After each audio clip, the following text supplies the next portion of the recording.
Data digital marketing. இன்னைக்கு நம்ம வீடியோல என்ன பார்க்க போறோம்னா thematic link building என்னன்னு சொல்லி பார்க்க போறோங்க. அதாவது இது ஒரு பேங்கிங் ஸ்ட்ராட்டஜிக்காக இது நம்ம என்னென்ன பண்ணுவோம்ங்கறத நான் டீடைலா சொல்றேன். இதுல ஃபர்ஸ்ட் டைப் என்ன இருக்குன்னு பார்த்தோம்னா நீஸ் ரிலேட்டட் டைரக்டரிஸ்ங்க. அதாவது ஆன்லைன்ல எவ்வளவு வெப் டைரக்டரிஸ் இருந்தாலும் நம்ம நீஸ் ரிலேட்டடா உள்ள டைரக்டரிஸ்ல போய் நம்ம ப்ரோமோட் பண்ண முடியுமா, நம்ம வெப்சைட்டுக்கு வந்து ஒரு குவாலிட்டியான டிராஃபிக் வந்து நம்மளால ஈஸியாக கொண்டு வர முடியுங்க. இதுல செகண்ட் டைப் என்னன்னு சொல்லி பார்த்தோம்னா கெஸ்ட் பிளாகிங்.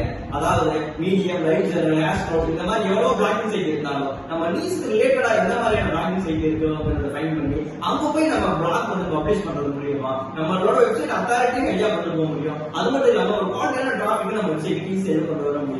இதுல தேர்ட் டைப் என்னன்னு சொல்லி பார்த்தோம்னா broken link building.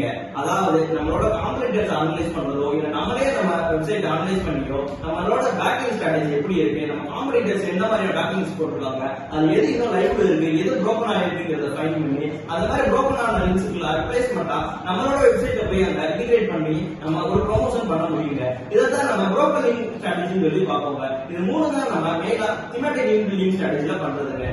இந்த மாதிரியான யூஸ்ஃபுல்லான டிசைன் மார்க்கெட்டிங் வீடியோஸ் ரெகுலரா பண்ணா ஃபாலோ பண்ணுங்க.